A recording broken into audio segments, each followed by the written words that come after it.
विद्यार्थियों, BA second year की कक्षा में आपका स्वागत है। हम आचार्य केशवदास विरचित रामचंद्रिका महाकाव्य के अंगद रावण संवाद का अध्ययन कर रहे थे पिछली कुछ कक्षाओं से। आज उसी क्रम में हम आगे पढ़ेंगे कि जब अंगद ने रावण का प्रतिवाद किया कि मैं तुम्हारा शरणागत क्यों हो जाऊं और राम का पक्षद्रोही क्यों हो जाऊं, राम से तुम मेरी रक्षा क्या करोगे, तुम अपनी 20 भुजाओं और 10 सिरों की रक्षा कर सको तो ही बड़ी बात है। तब रावण जवाब देता है अंगद को, वह यहाँ वर्णित है। महामीच दासी सदा पांव धोवे, महामीच दासी सदा पांव धोए, प्रतिहार वे की कृपा सूर जोवे,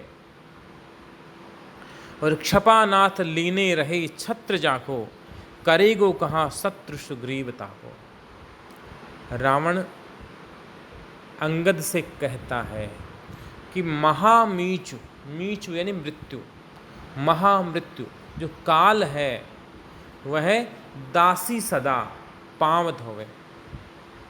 जो तीनों लोगों का काल है, मृत्यु है, वह मेरे यहाँ दासी बन करके और मेरे पैर धोती है, चरण धोती है। ऐसा प्रसिद्ध है, लोक विश्रुति है कि रावण ने काल को बंदी बना के अपने पलंग के पाए से बांध लिया था। तो रावण कहता है कि महामीचु दासी सदा पांव धोवे, प्रतिहार वै की कृपा सूर जोवे। प्रतिहार यानी पहरेदार, द्वारपाल, वै के यानी होकर, बनकर, कृपा सूर जोवे, सूर यानी सूर्य, सूर्य को भी मैंने अपने अधीन कर लिया है। और सूर्य है, सूरज है, वह प्रतिहारी बन करके, सूर्य द्वारपाल बन करके प्रतिहार वे के और मेरी कृपा दृष्टि की बाट देखता रहता, जो वे प्रतीक्षा करना, इंतजार करता है कि कब मैं किसी को आने की, अंदर आने की आज्ञा दूं और तब वह किसी को अंदर आने दे। द्वार पे खड़ा रहता है सूर्य। ऐसा प्रताप है मेरा। क्षपानाथ लीने रहे छत्र जाको, क्षपानाथ का अर्थ है चंद्रमा। क्षपानाथ लीने रहे छत्र जाको, जिसका छत्र लिए रहता है। करेगो कहाँ शत्रु सुग्रीवता को, जिसके यहाँ मृत्यु स्वयं चरण धोने वाली दासी हो, जहाँ सूर्य द्वारपाल हो, जहाँ चंद्रमा दंडधारी छत्रधारी हो, छत्र लिए खड़ा हुआ रहता हो, उस रावण का सुग्रीव जैसा सामान्य शत्रु क्या कर लेगा। रावण राम को तो किसी गिनती में नहीं गिन रहा। रावण को लगता है कि सुग्रीव का बल है राम के, राम सुग्रीव के पास थोड़ी बहुत सेना है, राम और लक्ष्मण तो दोनों भाई अकेले हैं, तो सुग्रीव मेरा क्या बिगाड़ लेगा। आगे कहता है कि सका मेघमाला सिखी पाककारी, करे कोतवाली सदा महादंडधारी, और पढ़े वेद ब्रह्मा सदा द्वार जाके, कहाँ बापरो शत्रु सुग्रीव ताके। सका, आप सका शब्द पे ध्यान दीजिएगा। यहाँ सका शब्द आया है और सका का अर्थ है पानी भरने वाला।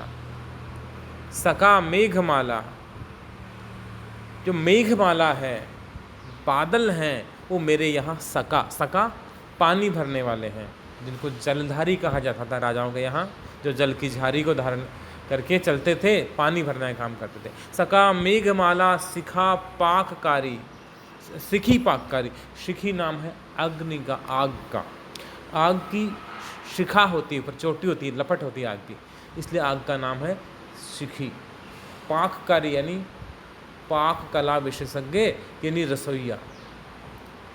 बादल मेरे यहाँ पानी भरते हैं और स्वयं अग्निदेव है मेरे यहाँ रसोई का काम करता है। और करे कोतवाली महादंडधारी, महादंडधारी है यमराज, यमराज मेरे यहाँ कोतवाल बन करके, थानेदार बन करके और कानून व्यवस्था संभालता है। पढ़े वेद ब्रह्मा सदा द्वार जाके, हे अंगद, जिसके द्वार पर हमेशा ब्रह्मा स्वयं वेद मंत्रों का उच्चार करता है, वेद मंत्रोच्चारण करता है, वेद पढ़ता है। कहाँ बापुरु शत्रु सुग्रीवता के, बापुरु यानी बेचारा। तो उस रावण के लिए बेचारा सुग्रीव कैसा दुश्मन साबित होगा, कोई मुकाबला नहीं सुग्रीव और सुग्रीव के मित्र राम की संयुक्त बल और रावण में। तो अंगद रावण की बात सुनता है तो अंगद समझ जाता है कि रावण अहंकार के वशीभूत हो रहा है और उसे समझाने का प्रयास करता है अंगद का अगला संवाद है कि पेट चढ़ो पलना पलिका चढ़ी पाल केहूँ चढ़ी मोह मढ़ो रे, और चौक चढ़ो चित्रसारी चढ़ो गजबाज चढ़ो गढ़ गर्व चढ़ो रे, और व्योम विमान चढ़ो ही रहो कही के सब सो सब हो न पढ़ो रे, और चेतत ना ही रहो चढ़ चित्त सुचाहत मूढ़ चिताहु चढ़ो रे। यहाँ भारतीय दर्शन की, भारतीय समाज की जो निवृत्ति मार्ग की मान्यता है कि संसार में सब कुछ नाशवान है, इसलिए व्यक्ति को अपने काल का, अपनी मृत्यु का सदैव स्मरण रखना चाहिए, मौत को हमेशा याद रखना चाहिए, क्योंकि और जो चीज़ें हैं ये सब नाशवान हैं, लेकिन व्यक्ति ध्यान नहीं देता, वह सांसारिक उन्नति के लिए प्रयत्नशील रहता है, अपने परलोक की उन्नति के लिए जरा भी प्रयास नहीं करता। उसी मान्यता को अंगद के माध्यम से केशवदास प्रतिपादित करते हैं। एक तरह से ये चेतावनी है मानव के लिए। अंगद का कथन कि पेट चढ़ो, अंगद समझाता है रावण को कि हे रावण, तो निरंतर एक से एक चीज़ को छोड़ के दूसरी पर निरंतर आरूढ़ होता जा रहा है, चढ़ता जा रहा है, मतलब अहंकार से है। हालांकि उदाहरण देता है आरंभ से कि पेट चढ़ो, पहले तू गर्भस्थ शिशु के रूप में, जीवात्मा के रूप में अपने माँ के गर्भ में आया, पेट चढ़ो का मतलब यह है। और फिर तुम्हारा जन्म हुआ तो पेट चढ़ो पलना पलिका, फिर पलना, फिर पालने में चढ़ा, छोटा था शिशु था तो पालने में रहा, फिर थोड़ा बड़ा हुआ तो पलिका चढ़ी, पलिका यानी पलंग, पलिका का अर्थ है पलंग। पेट चढ़ो पलना पलिका, पहले माँ के गर्भ में प्रविष्ट हुआ जीवात्मा के रूप में, उसके बाद में पालने में शिशु के रूप में रहा, फिर थोड़ा बड़ा हुआ तो पलंग पे चढ़ने लग गया, और फिर पाल की हूँ चढ़ी मोह मंडोरे, फिर थोड़ा बड़ा हुआ, सशक्त हुआ तो पालकी पे बैठ के निकलने लगा, पालकी पे चढ़ गया, और मोह मंडोरे, और उस प्रकार से उसी समय से तू मोह में विजड़ित हो गया, मोह के वशीभूत हो गया। चौक चढ़ो, फिर कभी चौक पे चढ़ा अपने महल में, और चित्रसारी चढ़ो, और चित्रसारी है वह है रंग महल, रनिवास, जहाँ जो सुसज्जित रनिवास है, शयनागार है, उस शयनागार में रनिवास में चढ़ा। गजबाज चढ़ो, गज यानी हाथी, हाथी पे सवार हुआ, बाज यानी घोड़ा, अश्व, घोड़े पर चढ़ा, गजबाज चढ़ो, और गढ़ गर्व चढ़ो रे, और गर्व के गढ़ पे चढ़ गया, अहंकार की दुर्ग पे चढ़ गया। हे रावण, तू अहंकारी बन गया, और व्योम विमान चढ़ो ही रहो। हे रावण, व्योम यानी आकाश, हे रावण तुम्हारे पास पुष्पक विमान था, तो तू उस पुष्पक विमान पर बैठकर व्योम में, आकाश में विचरण करता रहा, तू धरती को, यथार्थ को, वास्तविकता को भूल गया। व्योम यानी है आसमान, तो अहंकार के आसमान में चढ़ता रहा। व्योम विमान चढ़ो रहो, कहीं केशव सो कबहू न पढ़ो रे, कहीं केशव सो। केशवदास कहते हैं कि अंगद कह रहा है कहीं सो, केशव को एक बार अलग हटा के देखें, केशव बना कहीं सो सबहू न पढ़ो रे। केशव कह रहे कि अंगद कहने लगा कि मैंने जो कहा है, कहीं सो, जो जो बातें मैंने कही हैं वे तूने सबहू न पढ़ो रे। सबहू का नहीं, यहाँ सही शब्द है कबहू, कबहू न पढ़ो रे, कभी भी उनको पढ़ा नहीं, ध्यान नहीं दिया कि तुम्हें ईश्वर भजन में, अपने आत्मकल्याण में, परलोक सुधार पे ध्यान देना था, इस पे तुमने कभी ध्यान नहीं दिया, और चेतत ना ही रहो, और अब भी तू चेत नहीं रहा, समझ नहीं रहा है। चेतत ना ही रहो, चढ़ चित्त सो, ये बात तुम्हारे चित्त नहीं चढ़ रही, तुम्हारी समझ में नहीं आ रही है, तुम्हारे चित्त में तो अहंकार प्रविष्ट हो चुका है। चाहत मूढ़, मूढ़ यानी मूर्ख, चाहत यानी चाहता है। चेतत नाही रहु चढ़ चित्त सो, चाहत मूढ़ चिताहु चढ़ो रे। अरे मूढ़, अरे मूर्ख, अब तू चिता चढ़ने की तैयारी कर रहा है, अपने मृत्यु के पथ को प्रशस्त कर रहा है। रावण ने जब ये सुना तो रावण को बड़ा क्रोध आया, लेकिन जैसे तैसे अपने क्रोध को नियंत्रित करके और रावण कहने लगा कि तू किसकी महिमा का बखान कर रहा है? राम और रावण की समता कैसे हो सकती है?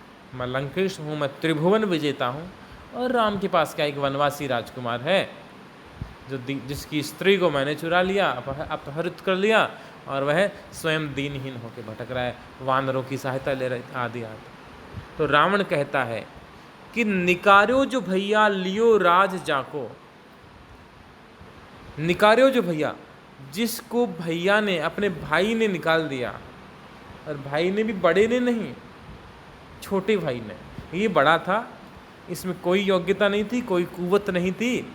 छोटे भाई ने कहा कि निकल जाओ, राज्य मेरा है, ये निकल के आ गया। निकार्यो जो भैया लियो राज जाको, और उसका राज भी ले लिया, घर से निकाल दिया, और तुम जिसके दूत बन के आए हो, जिसका सेवक स्वयं को कह रहे हो, उसके राज्य को भी उसके भाई ने ले लिया। और दियो काढ़ की जो कहाँ त्रासता को, दियो काढ़ के, काढ़ दिया, निकाल दिया, जिसका राज्य ले लिया और राज्य लेकर के घर से भी निकाल दिया, देश से निकाल दिया, देश निकाला दे दिया, वनवास दे दिया। कि दियो काढ़ के जो कहाँ त्रास ताको, त्रास यानी भय, ताको यानी उसका, उस राम का मुझे क्या भय हो, क्या सामर्थ्य है, कहाँ टिकता है राम मेरे लिए। और अब उसके सहायक कौन है? लिए बानराली कहो बात तो सो। बानराली यानी वानर सेना। मैं कहूँ बात तो सो, हे अंगद, मैं तुमसे बात कह रहा हूँ कि उसके पास है क्या जिसके बल पर वह रावण से युद्ध करेगा। सेना उसके पास कहाँ है? लिए बानराली, कुछ जंगली वानरों को इकट्ठा कर लिया, सो कैसे जुड़े राम संग्राम मोसो। तो तुम बताओ, उन सामान्य वानरों के भरोसे, उस सुग्रीव के भरोसे, उस वृद्ध जामवंत के भरोसे, उन सामान्य बंदरों के भरोसे वो राम मुझसे संग्राम कैसे करेगा? संग्राम मोसो, मोसो यानी मुझसे। सो कैसे जुड़े? राम का और रावण का मेरा संग्राम कैसे जुड़ेगा, कैसे संभव हो पाएगा? ये कहीं भी समान प्रतिद्वंद्वियों का युद्ध नहीं है। तो अंगद को फिर लगा कि रावण की दृष्टि पूरी तरह भौतिक है, और वह या तो नासमझ है या फिर जानबूझ के समझना नहीं चाह रहा। उसे केवल अपने लौकिक वैभव पर, उसे सांसारिक समृद्धि पर गर्व है, और उसी की चिंता है। यह अध्यात्म के विषय में शून्य है। तब अंगद उसे समझाते हुए कहता है, यहाँ भी वही जो निवृत्ति मार्ग है उसकी मान्यता का प्रतिपादन केशवदास जी ने किया है। अंगद कहता है कि हाथिन साथिन घोरिन चेरिन गाँव न ठाव कुठाह बिलय हैं, तातन मातन पुत्रन मित्रन वित्तन तीय कहूँ संग रहे हैं, केशव काम के राम विसारत और निकामर कामन आए हैं, चैतिर चैत अजोचित अंतर अंत ही लोक अकेले ही चय हैं।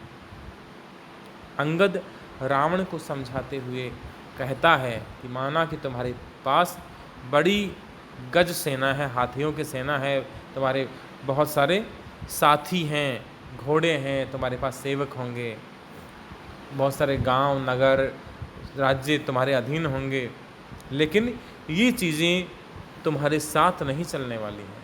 तुम जो सत्कर्म करोगे वे ही मृत्यु के बाद तुम्हारे काम आएंगे। तो अंगद समझाता है कि हाथी न साथी न घोरे न चेरे न गाँव न हाव कुठाऊँ बिले हैं।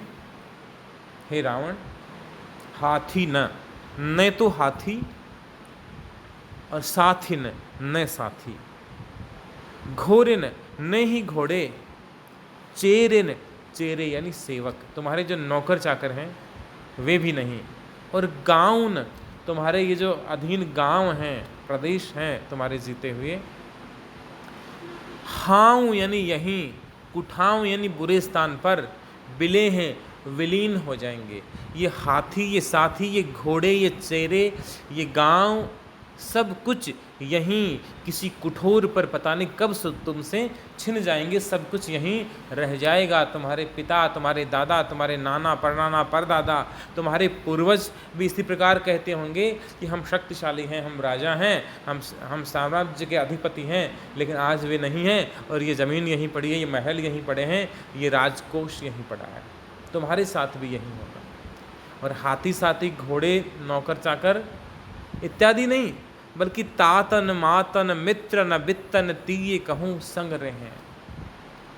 तात यानी पिता, न मात, हाथी घोड़े और साथी वगैरह नहीं, तुम्हारे तात, तुम्हारे पिता, मात, तुम्हारी माँ, न पुत्र, तुम्हारे जो 1,00,000 पुत्र हैं उनमें से भी कोई तुम्हारे साथ नहीं रहेगा, तुम्हारा कोई साथ नहीं निभा पाएगा। न मित्र, न ही तुम्हारा कोई मित्र तुम्हारा साथ दे पाएगा। न वित्त, तुम्हारा जो धन है, तुमने धन एकत्र किया होगा, लंका भी तुम्हारी सोने की है, समृद्ध है, लेकिन वित्त भी साथ नहीं जाएगा, कोई साथ नहीं दे पाएगा। और न तीय, तीय यानी स्त्री, तुम्हारी पत्नी है, वह भी अंतिम समय में तुम्हारा साथ नहीं दे पाएगी। हे रावण, अंत में साथ क्या देगा? यदि तू भक्ति कर लोगे, राम नाम जप लोगे, तो वह काम आएगा। केशव काम के राम विशारद, केशवदास कहते हैं कि अंगद कहने लगा कि हे रावण, तू काम के वशीभूत होकर और राम विशारद, राम को भूल रहा है। काम शब्द के यहाँ 2 अर्थ हैं।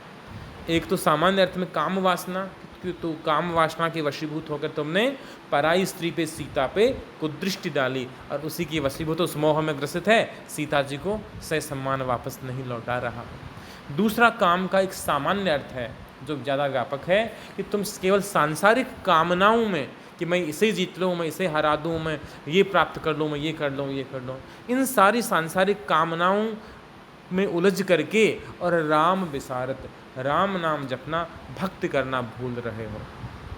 लेकिन तुम नहीं जानते, और निकाम रे कामन है, तुम्हें नहीं पता कि और सारी चीज़ें निकाम हैं, बेकार हैं, व्यर्थ हैं।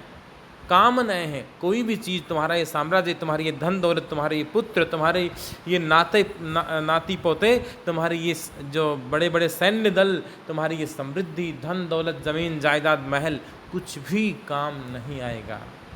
केशव काम के राम विसारत, और निकाम रे कामन ऐ हैं, और चेत रे चेत अजो चित अंतर, ये चीज छप गया है पुस्तक में, वास्तव में है चित्त। चेत रे चेत, अरे तू चेत, अब समझ जा, अब संभल जा, बीती ताही विसार दे, आगे की सुध ले। तो चेत रे चेत अजो, अजो यानी अब भी, आज भी, अब भी, यदि तू संभल जाए तो ठीक है। चित्त अंतर, तो अपने चित्त में, अपने मन में, अपने अंतर मन में, अंतरात्मा में विचार कर देख, अंतरलोक अकेले ही जाइए। जब तुम्हें इस लोक को छोड़ करके और परलोक जाना पड़ेगा, तो तुम्हें अकेले जाना पड़ेगा। न तुम्हारे हाथी साथ चलेंगे, न साथी साथ चलेंगे, न तुम्हारे नाती साथ चलेंगे, न माता साथ चलेगी, न पिता साथ होंगे, न पुत्र साथ होंगे, न मित्र साथ होंगे, न तुम्हारा ये धन दौलत तुम्हारे साथ चलेगा। इसलिए तू मन में विचार कर देख, समझ कर देख करे कि अंत में तुम्हें परलोक जाना हुआ तो तुम्हें अकेला जाना पड़ेगा। तुम्हारे साथ तुम्हारे पुण्य और पाप, तुमने अच्छे या बुरे कर्म किए हैं, वे ही तुम्हारा साथ देंगे। तो रावण ने ये सुना तो फिर कहा कि तुम मुझे किसका भय दिखला दो। अरे वो राम वाम कुछ नहीं है, उस राम को मैं क्या मानूं, वो तो बड़ा डरपोक है। और लंकेश किसी से डरता नहीं, रावण किसी से भयभीत नहीं होता। तुम्हारा राम बड़ा डरपोक है। डरे गाय, किससे डरता है? गाय से डरता है। किसी गाय का अपमान न हो जाए, किसी गाय को मेरी वजह से जरा सा कष्ट नहीं हो जाए, गाय से डरने वाला है राम तो। और विप्रे, ब्राह्मणों से डरता है कि ब्राह्मण यदि तपस्वी हैं तो पूजनीय, तपस्वी हैं तो विप्र से भयभीत रहता है कि ब्राह्मणों का अपमान न हो जाए, साधु सन्यासियों का, तपस्वियों का अपमान न हो जाए। अनाथी जो भाजे, और जो अनाथ है, जिसके पिता की मृत्यु हो चुकी है और जो घर से निकाल दिया गया है, जो भाजे, जो भागता फिर रहा है, भटकता फिर रहा है वन वन, पर द्रव्य छोड़े और पराये धन। वीर पुरुष तो वह है जो अपने भुजबल से सब कुछ जीत ले, धन बल हो, साम्राज्य हो, जो कुछ है अपने भुजबल से जीत ले, लेकिन वह तो पर द्रव्य छोड़े, पराये द्रव्य की ओर देखता ही नहीं। पर स्त्री लाजे, और पराई स्त्री की ओर तो आंख उठा के ही नहीं देखता, तो फिर कैसा राजा है? राजाओं के यहाँ तो जो स्त्री पसंद आ गई उसी को बलपूर्वक ले आने की परंपरा रही। असली राजा तो वह है जो वास्तव में स्त्री धन साम्राज्य का भोग करता है रावण के अनुसार। लेकिन तुम्हारा राम तो न तो पराई द्रव्य पे देखता है, धन की ओर नज़र डालता है, न पर स्त्री लाजे, न पराई स्त्री की ओर आंख उठा के देखता है, पराई स्त्री से लज्जाता है, शर्माता है। पर द्रोह जासून होवे रति को, रति को रत्ती भर भी, जरा सा भी, जो परद्रोह नहीं कर सकता, किसी के साथ धोखा नहीं कर सकता, छल नहीं कर सकता, तो इसका मतलब राजनीति से अछूता है। तो ऐसा राम, ये तो साधुओं के लक्षण है भाई, राजाओं के नहीं। परद्रोह जासून होवे रति को, सो कैसे लड़े वेश कीने जति को। वो मुझसे कैसे लड़ेगा? उसने तो वेश भी जति का, साधु का, तपस्वी का वेश बना रखा है। ऐसा राम मुझसे किस प्रकार युद्ध करेगा, और युद्ध करेगा तो मुझसे जीत पाने में किस प्रकार सफल हो पाएगा। यहाँ एक महत्वपूर्ण बात है। साहित्य में एक अलंकार होता है, व्याज स्तुति अलंकार। व्याज यानी बहाना। जब हम प्रशंसा के बहाने से निंदा कर रहे होते हैं, वास्तव में हमें निंदा करनी होती है, लेकिन हम शब्दों का चयन प्रशंसा वाले करते हैं। जैसे मान लो कोई बड़ी बुरी तरह कहीं हार के आ जाए खेल आदि में, तो वो आता तो हम कहते हैं वाह वाह, क्या कितना हमारा वो यशोगान चारों ओर फैला के आए हैं, कितना बड़ा पहलवान आ रहा है। तो ये वास्तव में हम निंदा कर रहे हैं उसकी। किसी भ्रष्ट व्यक्ति के लिए कहें वाह वाह, ये तो हरिश्चंद्र आ गया, झूठे व्यक्ति के लिए कहें, तो वास्तव में वह हम उसकी निंदा कर रहे हैं। तो निंदा के बहाने जब स्तुति की जाती है, या स्तुति के बहाने जब निंदा की जाती है, तो वहाँ पर व्याज स्तुति अलंकार होता है। राम हैं, वे गाय, गौ, ब्राह्मण आदि से डरते हैं, परद्रव्य पर दृष्टि नहीं उठाते, पर स्त्री की ओर नहीं देखते, और परद्रोह नहीं करते। इसका मतलब रावण यहाँ कमजोरियाँ बता रहा है इनकी, लेकिन वास्तव में तो राम की महिमा है, राम की गुण है कि वे कुपंथ पे पाँव नहीं डालते। रघुवंश की परंपरा है। और रावण अंत में अपना पराक्रम बतलाता कि तुम्हारा राम तो ऐसा है। छोटी भाई ने कहा, या छोटी माँ ने कहा कि निकल जाओ, राज्य मेरे पुत्र को मिलेगा, चुपचाप आ गया। और मेरी तरफ देखो, मैंने क्या, मेरा पराक्रम क्या है। गेंद करूँ मैं खेल को हरिगिरि के सवदास, और शीश चढ़ाए आपने कमल समान साहस। गेंद करूँ मैं खेल को हरिगिरि, ये हरिगिरि गलत छपा हुआ है, वास्तव में है हरगिरि। हरि तो विष्णु होते हैं, हर यानी शिव, गिरि यानी पर्वत, भगवान शिव का पर्वत यानी कैलाश। गेंद करूँ मैं खेल को हरगिरि केशवदास। केशवदास कह रहे हैं कि रावण कहने लगा कि हे अंगद, मेरे पराक्रम की तुलना किससे हो सकती है। मैंने खेल खेल में जो कैलाश पर्वत है उसे गेंद बना दिया, गेंद की तरह उठा लिया। जिस प्रकार से जो बच्चे हैं वो गेंद खेलते समय आसानी से गेंद को हाथ में उठा लेते हैं, मैंने हरगिरि को, कैलाश पर्वत को अपने हाथ पे उठा लिया। और इतना ही नहीं, शीश चढ़ाए आपने कमल समान साहस। लोग तो देवता की, इष्ट की पूजा करते हैं तो पुष्प अर्पित करते हैं, लेकिन मैंने अपने सिर काट काट के और कमल के समान भगवान शिव को अर्पित कर दिया।